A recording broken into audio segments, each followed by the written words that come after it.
I didn't know who this Gert Wilders person was, but apparently he's in the Netherlands and said some things that offended Islamic people. But it got me thinking, because on our local news there was a story about a Catholic priest.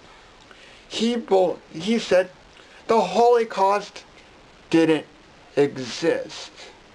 But seriously, how could you denounce something in history where millions of Jews were killed? Do you believe Hitler didn't exist? Well, this guy offended a lot of Jewish people. But the Pope Benedict reinstated him as a Catholic priest. And they said these weren't views of the Catholic Church, but this priest's personal views. This Gert fellow in the Netherlands, what he's saying is his own personal views.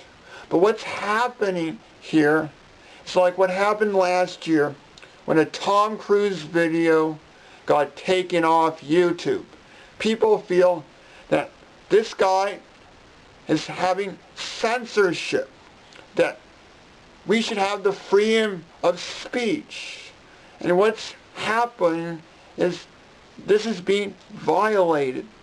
Now, a couple weeks ago, they had some ads that were banned in Italy. They were going to be on buses and say, the bad news is God doesn't exist.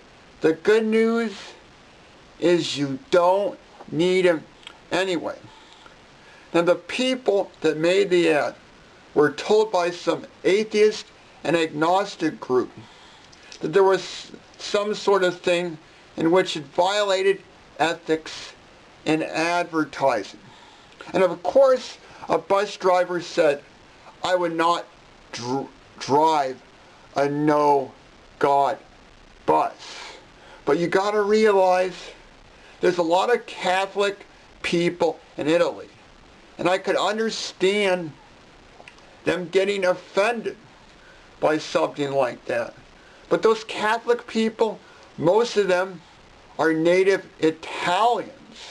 But these Islamic people in the Netherlands, most of these people, you know, in the last 20 or 30 years, they migrated from the Middle East to the Netherlands. These aren't native people, but they want things their way. Which, I don't think you can really get it your way if you're not a citizen of the country.